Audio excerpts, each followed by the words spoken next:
오늘의 묵상 한 장은 역대하 16장입니다. 오늘 또 생명의 말씀과 기도의 능력으로 천국을 실감하는 은혜가 있기를 원합니다.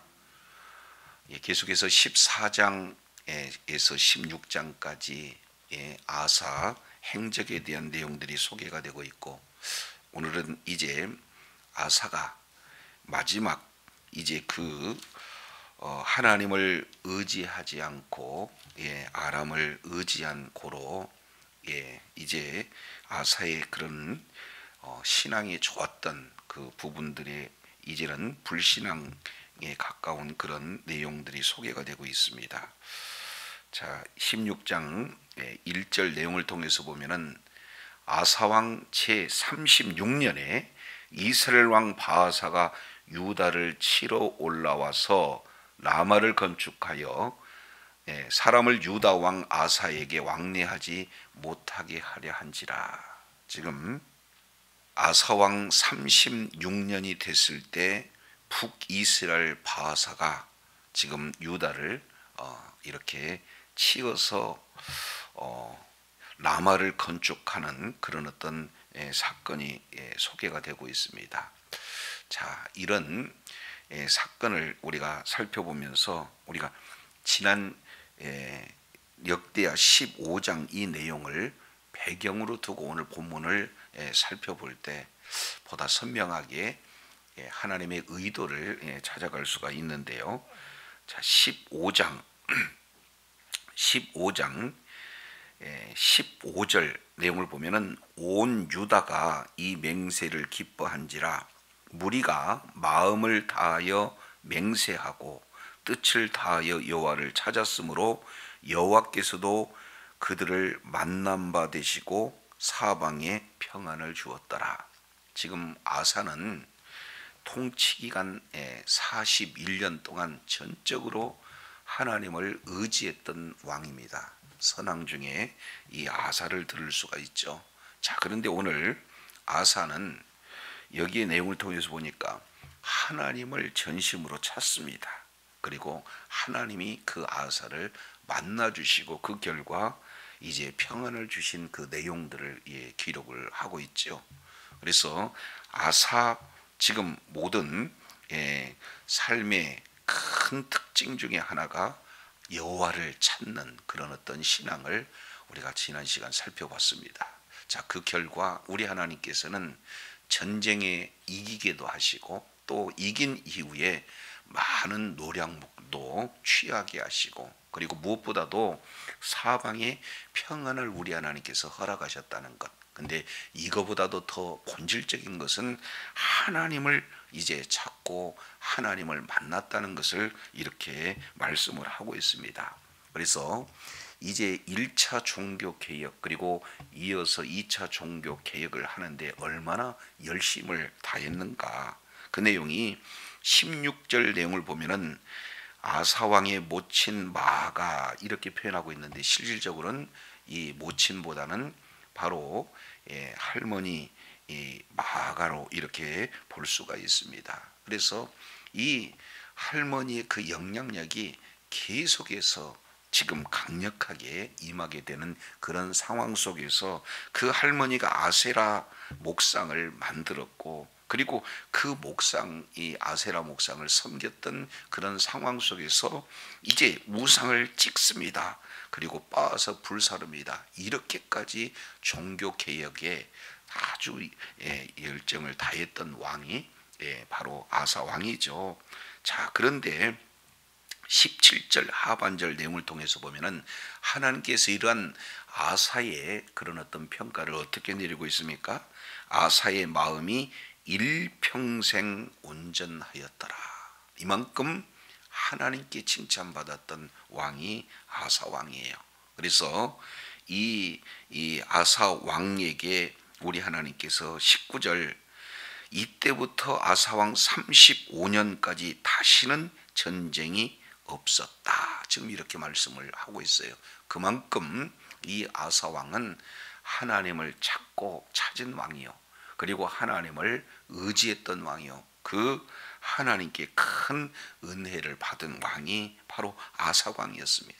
그런데 이런 이 아사 왕이 35년까지는 전쟁이 없는 평화가 있었는데 36년 채에 이스라엘 왕 바하사가 유다를 치러 올라왔다. 지금 이렇게 말씀을 하고 있죠. 그래서 이제 남과 북에 있는 그 왕들 간의 전쟁이 지금 치러지는 이런 상황이죠.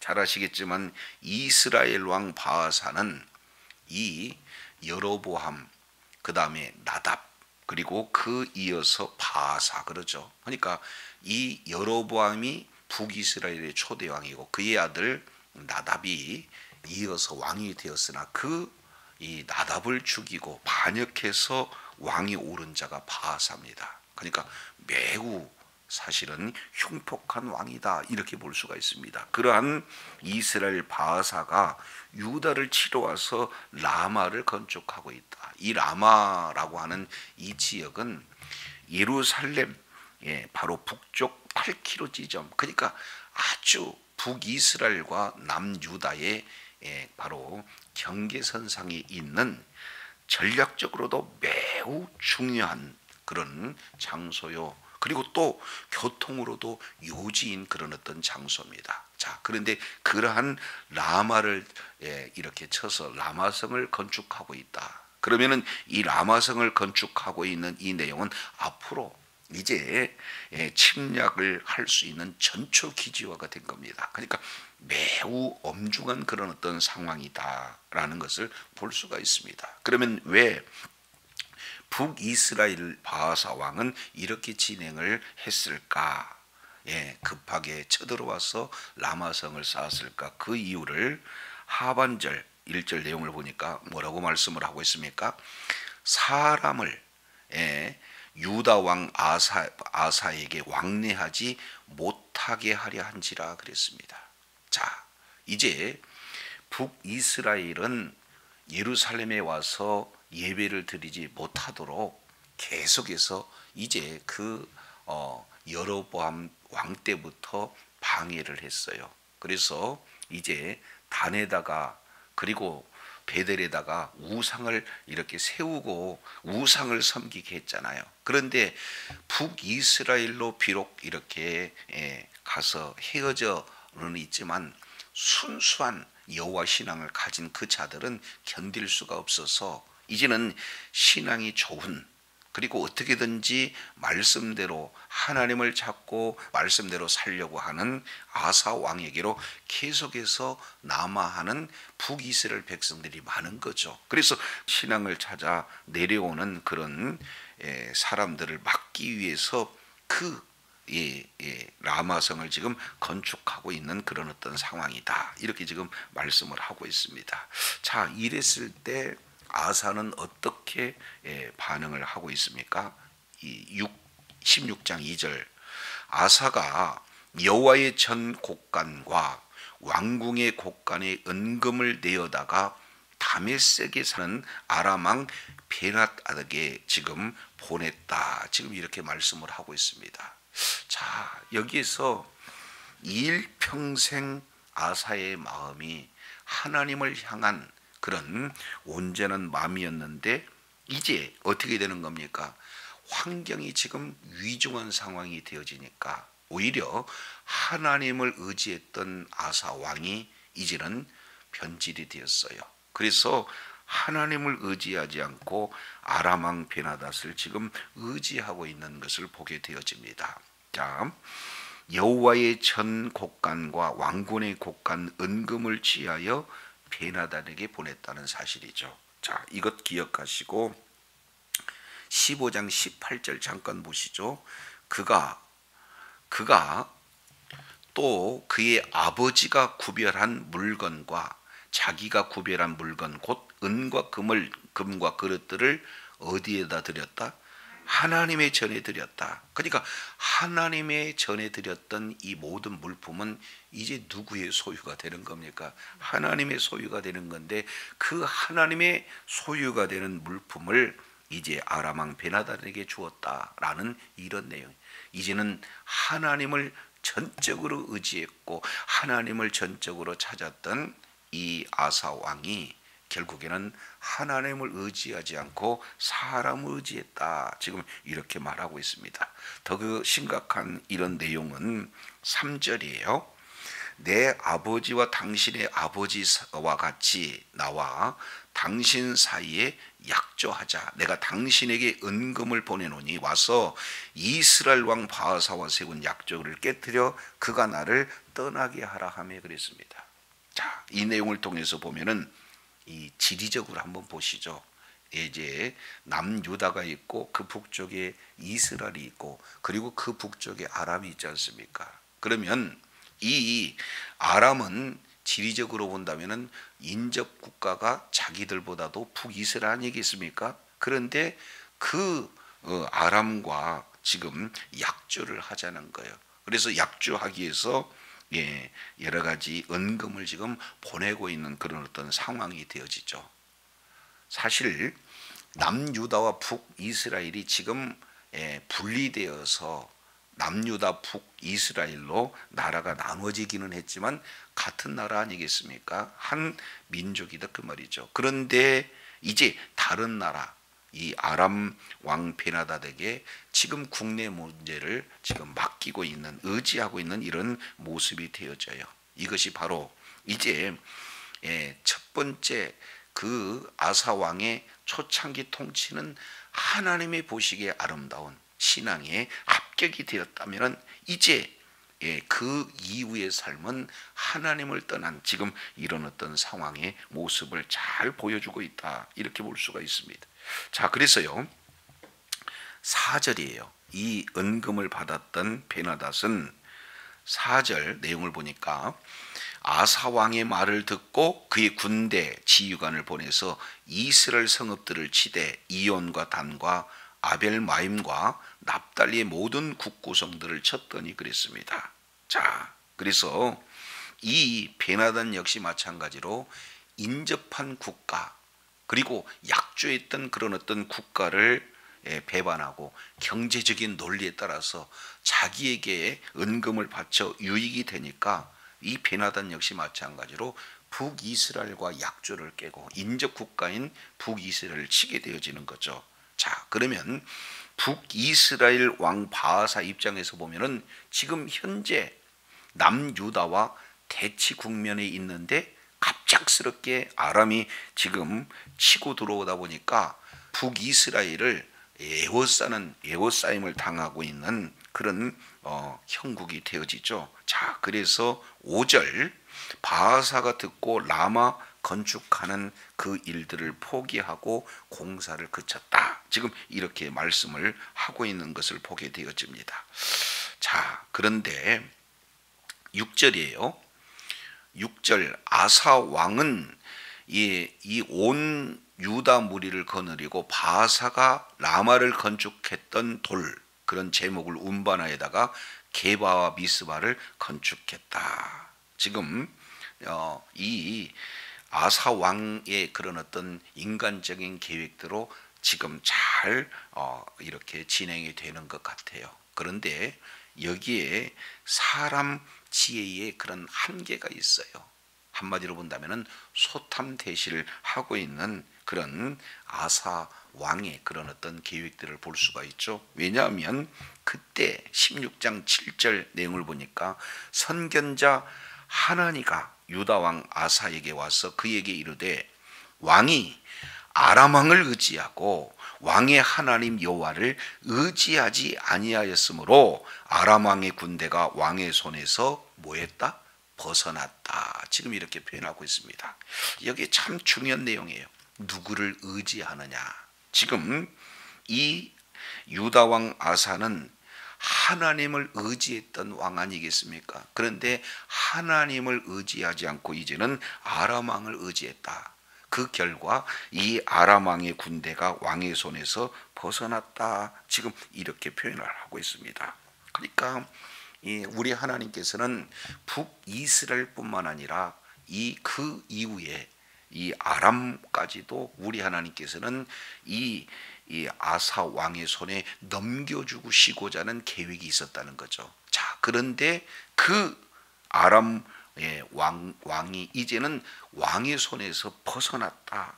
그러니까 준비된 놀라운 하나님의 분복을 지금 놓치고 있는 거예요. 눈앞에 어려움이 있다고 해서 이제 그런 작은 유익을 취하기 위해서 하나님을 의지했던 왕이 이제는 아람 왕을 의지함으로 말미암아 이제 작은 것은 얻은 듯 하나 큰 하나님의 허락하신 분복을 이제 놓치게 된 겁니다. 이런 엄청난 기회를 상실하고 있는 이런 어떤 상황이 되어져요. 자, 그러면서 책망하는 내용이 8절 이렇게 말씀을 하고 있습니다.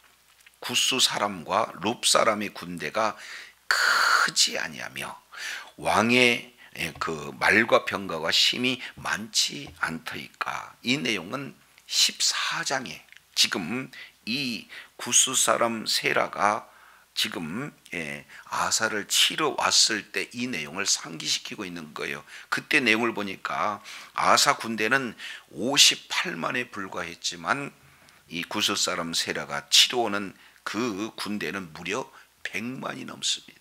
용병도 함께 했습니다. 그리고 병거 300승도 함께 했습니다.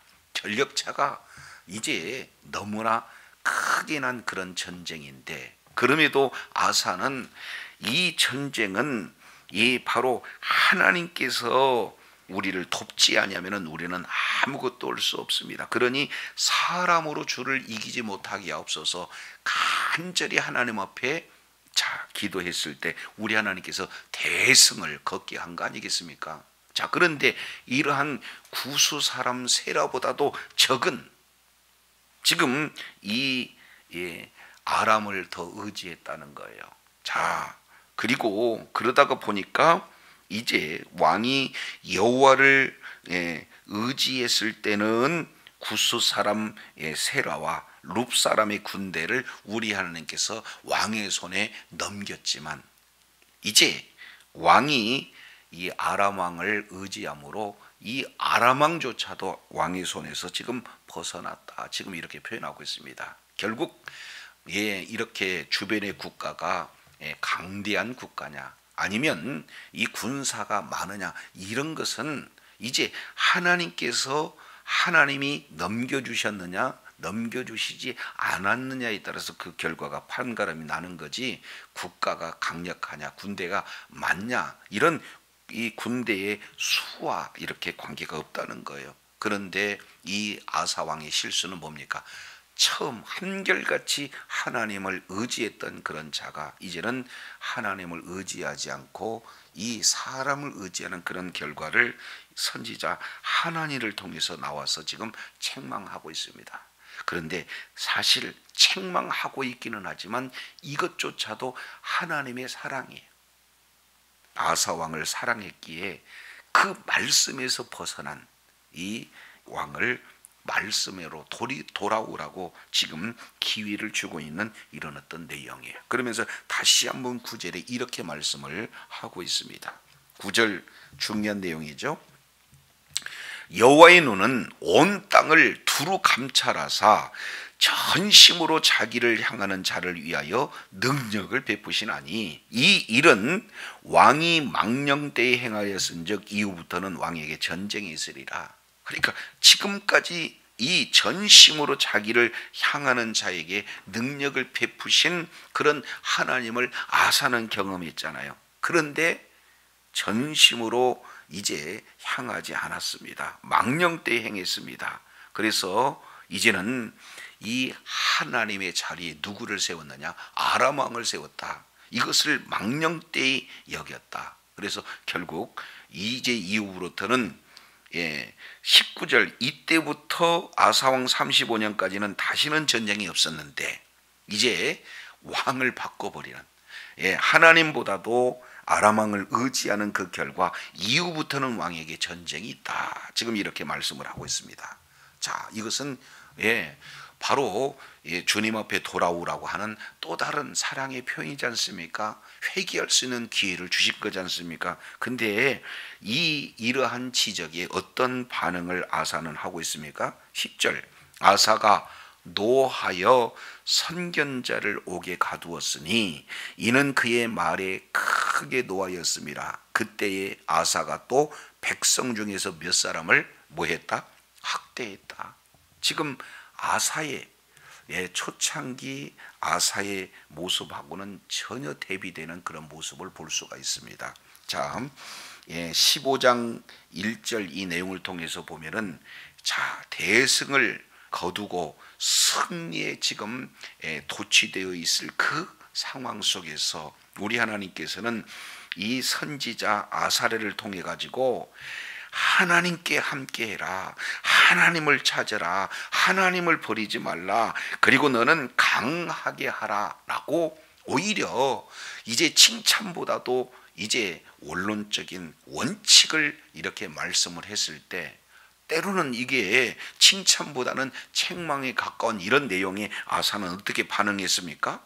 자, 15장 8절 내용을 보니까 아사가 이 말고 선견자 5대의 새 예언을 듣고 마음을 강하게 하여 그랬습니다. 그러니까 이제 칭찬받아야 할 그 타이밍에 칭찬하지 않고 오히려 강하게 하라고 이런 이 원칙만을 강조했던 이런 어떤 내용에서 어땠습니까? 그대로 순종해서 마음을 실제 강하게 해서 이제 종교개혁을 더 강하게 드라이브를 걸었던 자가 누굽니까? 아사왕 아니겠습니까? 그런데 이번에는 이 선견자 하나니를 통해서 말씀에 벗어난 이것을 책망했다고 해서 옥에 가둡니다. 그리고 이 백성들을 학대하고 있는 거예요. 그러면 1절 바사가 신앙을 찾아서 지금 북에서 남으로 내려오는 사람들을 학대한 이 바사와 똑같은 행동을 지금 누가 하고 있습니까? 아사왕이 지금 하고 있는 이런 어떤 모습들을 볼 수가 있어요. 그래서 아예 하나님을 모르고 하나님을 대적했던 바사나 일평생 지금 하나님의 마음이 온전해서 하나님을 찾았던 이 아사왕이나 비단 다를 바가 없는 그런 어떤 모습이 되어져요. 그런데도 우리 하나님께서는 아사에 대한 사랑을 이렇게 놓지 않습니다. 자, 12절 내용을 보니까 아사가 왕이 된지 39년에 그러면은 지금 36년에 치러왔으니까 얼마 되지 않아서 39년 내용이니까 발에 병들어서 심히 지금 중하고 있는 거예요. 그러니까 때로는 이 질병은 이제 어떤 내용입니까? 하나님을 더 의지하고 하나님께 돌이킬 수 있는 또 다른 그런 이런 사인일 수 있어요. 자, 그래서 이 병이 들었을 때 이때라도 회개하고 이제 전적으로 하나님을 구해야 되는데, 자 12절 하반절 어떻게 표현하고 있습니까? 그가 여호와께 구하지 않고 누구에게 구했다? 의원들을 구했다. 아니 병들면은 의원들을 찾지 말라는 내용이 아니라 지금 이 내용은 오히려 이제 하나님보다도 하나님 자리에 누구를 세웠다는 겁니까? 사람 의원을 세웠다라고 하는 이런 어떤 내용이 되어져요. 그래서 1차 이 선견자 하나니를 통해서 그리고 2차 질병을 통해서 우리 하나님께서 말씀으로 돌이킬 수 있는 기회가 주어졌음에도 불구하고 끝끝내 하나님을 의지하지 않는 그런 고로 아사가 위에 있는지 41년에 이렇게 죽었다. 지금 이렇게 표현을 하고 있습니다. 자, 그런데 놀라운 것은 14절이에요. 다윗성에 자기를 위하여 파두었던 묘실에 장사되었다. 그러면은 아사 왕이 묻힌 곳은 어디였어요? 다윗성에 묻혔다 하는 것은 이것은 바로 그래도 우리 하나님께서 그 죽음을 이렇게 귀히 여겼던 이런 내용들을 이렇게 살펴볼 수가 있어요. 그래서 오늘 이 아사왕의 그 행적을 통해서 보면은 14장, 15장 그리고 16장 이 내용은 아사 행적의 이러한 대비를 보이고 있는 것을 볼 수가 있습니다. 아사왕이 전적으로 하나님을 의지했을 때 우리 하나님께서 어떠한 은혜를 베풀어 주셨고, 그리고 이 하나님을 의지하지 않고 사람을 의지했을 때 나타나는 그 결과가 얼마나 참혹한지 이 내용을 대조해서 지금 말씀을 하고 있는 것을 보게 됩니다. 그래서 오늘 하루의 모든 여정 가운데도 이제 이 9절 우리 하나님의 시선이 어디 있는가? 여호와의 눈은 온 땅을 두루 감찰하십니다. 왜 감찰하시느냐? 전심으로 자기를 향하는 자가 누구인가 찾기 위해서 감찰하십니다. 그래서 전적으로 하나님을 향하는 자, 찾고 찾는 그런 자에게 능력을 베푸신다는 사실을 저와 여러분 기억하시고, 이제 초지일관, 처음도 끝도 한결같은 마음이었던 이 아사가 마지막에는 오히려 그 마음이 부패되어서 하나님을 의지하지 않는 어리석은 그런 길로 행하는 모습을 우리가 교훈을 삼아서 정말로 처음도 잘했다면 마지막도 잘해야 된다. 그런데 지금 시작은 하나님께 의지했지만 나중은 사람을 의지하는 어리석은 그런 결정을 내렸던 아사왕의 모습을 살펴보면서 처음도 과정도 그리고 끝도 한결같은 그런 신앙을 소유해서 정말로 하나님이 찾으시는 한 사람, 하나님의 이제 전적으로 능력을 주시고 하나님께서 놀라운 분복을 허락하시는 그런 자리에 있음으로 말미암아 끝까지 의로운 병기로 쓰임받고 주님 앞에 영광 돌리는 주의 사랑하는 자녀들이 다 되시기를 예수 이름으로 축원합니다. 기도하겠습니다. 거룩하신 하나님 아버지, 아사왕은 하나님이 평가하실 때 일평생 그 마음이 온전하였다, 우리 하나님이 말씀을 하고 있습니다. 그러나 41년 통치 마지막 하나님을 의지하지 못하고 얼마나 이 불행한 마지막을 보내는가 하는 내용들을 우리가 살펴보면서 이제 전적으로 하나님의 눈은 오늘도 전심으로 자기를 향하는 자에게 능력 베푸시기를 원하시고 그런 자를 찾는 이런 모습을 오늘 또 말씀을 통해서 다시 한번 일깨워 주셨사온즉 시작도 과정도 무엇보다도 그 신앙의 마지막을 아름답게 이제 이렇게 신앙을 지키고 끝까지 주님을 의지하는 자리에 있어서 하나님께서 의지하는 그런 자에게 능력도 주시고 의지하는 그런 자에게도 평안을 주시고 모든 승리와 그리고 노획물도 보장해 주셨던 것처럼 하나님을 끝까지 신뢰하고 하나님을 찾고 하나님을 의지하는 자리에 있음으로 말미암아 모든 하나님으로부터의 그런 분복의 소유자가 되어질 뿐만 아니라 이를 통해서 하나님께 영광 돌리는 주의 사랑하는 자녀들 다 되게 하여 주시옵소서. 우리를 구원해 주신 예수 그리스도 이름으로 기도드립니다. 아멘.